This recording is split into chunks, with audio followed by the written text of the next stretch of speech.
मुझे ये बताते हुए बहुत हर्ष हो रहा है कि अब हम रेजोनेंस कोटा को लेकर आ रहे हैं आपके शहर सिरसा में। अब आपके बच्चे को अपने सपने को साकार करने के लिए आपसे दूर नहीं जाना होगा। आपको बस जाना होगा खैरका स्थित आरपी सीनियर सेकेंडरी स्कूल के प्रांगण में, जहां पर रेजोनेंस कोटा की फैकल्टी आपके बच्चे को ट्रेन करेगी भविष्य के डॉक्टर और इंजीनियर बनने में। सभी प्रमुख परीक्षाएं जैसे JEE Main, JEE advance, NEET UG, AIIMS, international olympiad, NTSC, KVPY, CA, CS, CMA, CLAT, Resonance ने गुणवत्ता और मात्रा दोनों में अच्छे परिणाम देकर खुद के लिए एक नाम बनाया है। अधिक जानकारी के लिए आप डबवाली रोड स्थित RP senior secondary school visit कर सकते हैं या कॉल कर सकते हैं नीचे दिए गए नंबर पर। अब होंगे सपने साकार। धन्यवाद।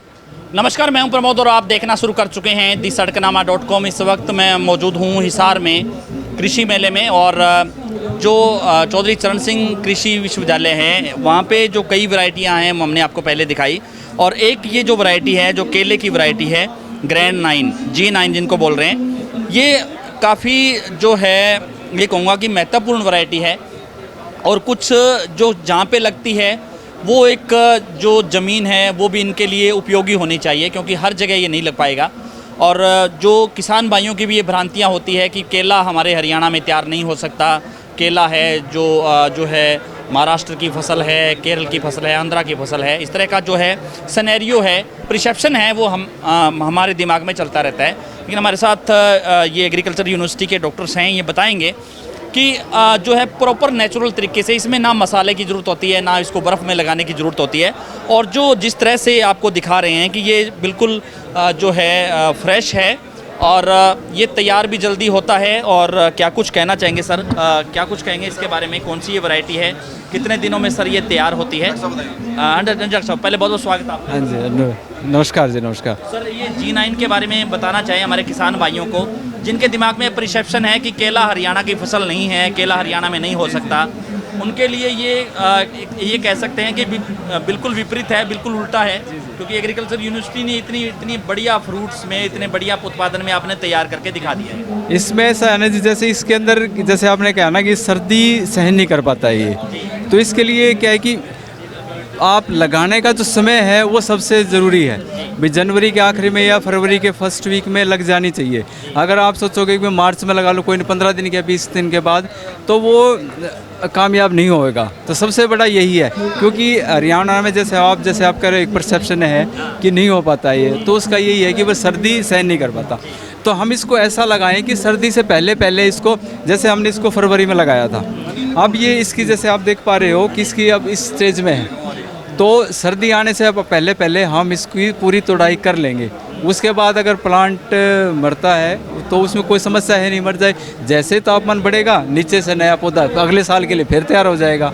तो ये एक बार आपने पौधा लगाना, उसके बाद ये साल दर साल चलता ही रहता है। किसान ये सोचते हैं कि इसमें बहुत ज़्यादा पेस्टिसाइड की ज़रूरत होती है, केला जिसमें फसल में लगा दिया जाए उसमें फिर वो दूसरी कोई फसल हो नहीं सकती, उसको लेकर के सर आप क्या कहना चाहेंगे? ये कितना पानी इसको चाहिए? पानी जो है उसका ऊपरी भाग है वो ज़्यादा होना चाहिए, जिस तरह यानी कि जो ये कह सकते हैं कि सेमग्रस्त ज़मीन है जो कुछ ठीक हो गई है उसमें लग सकता है। हाँ, इसमें जैसे और पौधों की जैसे अब नमी ज़्यादा है, जैसे और फलदार पौधे हैं हमारे, तो वो कहते हैं कि 2-2.5 मीटर से नीचे ही आपकी नमी हो तो करेगा। लेकिन ये ऐसा पौधा है कि जिसको नमी पसंद है, अगर सेम आपके ऊपर भी है तब भी ये चलेगा, क्योंकि इसके जड़ें ज़्यादा नीचे तक नहीं जाती, इसका फैलाव साइड में रहता है, तो पानी इसको पसंद है। जितना पानी दोगे उतना ये आपका बढ़वार लेगा, तो इसमें कोई समस्या नहीं है। सेम वाली जगह जहाँ पानी ऊपर आ रहा है तो वहाँ भी इसको बहुत अच्छी तरह करा जा सकता है, तो इसमें कोई ऐसी समस्या आ नहीं रही। पिछले उत्पादन के बारे में क्या कहेंगे, जिस तरह से कितना उत्पादन है वो हो सकता है? इसमें ये है कि मान के चलो 300-350 क्विंटल आप पर एकड़ ले सकते हैं। तो आप फरवरी में लगाओगे तो ये जैसे 6 बाई 5 फीट पे हमने लगा रखा है अपने, जैसे आप बाग विजिट करोगे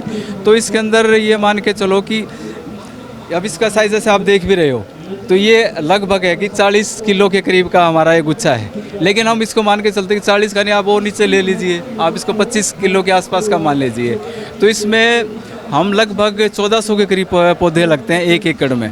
तो 25 के हिसाब से भी आग लगा मान के चलो 25 किलो एक पौधे से मिलता है, तो आप इसको एवरेज निकालोगे तो ये मान के लो 300 से 350 क्विंटल पर एकड़ हम इसमें आराम से ले सकते हैं इसके अंदर। यानी कि सेमग्रस्त जहाँ भूमि है, जहाँ पानी ऊपर है, वहाँ पे किसान भाई ये जो है अपना सकते हैं इसको। बिल्कुल अपना सकते हैं। इसमें समस्या क्या आती है कि सर्दी की है, लेकिन ये कि जैसे आप देख पा रहे हो कि हरियाणा की हम बात करें तो सबसे ज़्यादा सर्दी, सबसे ज़्यादा गर्मी हिसार में ही होती है। तो हिसार में अगर ये हो सकता है तो हरियाणा में कहीं भी हो सकता है।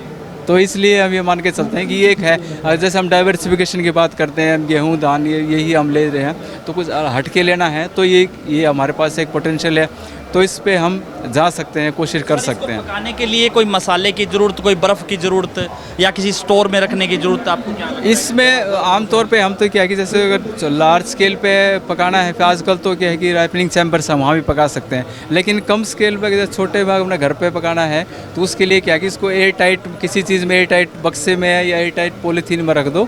हम जैसे हम यहाँ पे अपना तजुर्बा कर रहे हैं कि या तो पका हुआ 1-2 केले रख दो इसके अंदर, या कोई एक सेब रख दो इसके अंदर, क्योंकि वो गैस छोड़ते हैं, वो गैस ही है जो उसको पकाती है सेब। हाँ, तो 2 दिन 3 दिन के लिए किसी एयर टाइट बक्से में या पॉलीथीन में आप इसको रख दो। उसके बाद क्या है कि आपका सेब ख़राब नहीं होना, सेब आप खा सकते हो। और ये है कि 3 दिन के बाद उसको निकाल के कमरे में कहीं भी रख दो जहाँ भी होगा, तो आपका 5 से 7 दिन के अंदर ऐसे हो जाएगा जैसे हम रेडी से परचेज़ करते हैं ना, वैसे ही हो जाता है। ये पूरा पीला होता है या वैसे ग्रीन रहता है? जैसे जितना जैसे आगे हमारा जैसे तोड़ाई का टाइम है ना, सर्दी के करीब आएगा, अभी इसको पकने में 15-20 दिन और लगेंगे। तो जैसे 15-20 दिन और लगेंगे तो तापमान अपना और गिर जाएगा, तो जैसे टेम्परेचर जितना लो होगा वो क्या है कि 18-20 के आसपास हो जाएगा।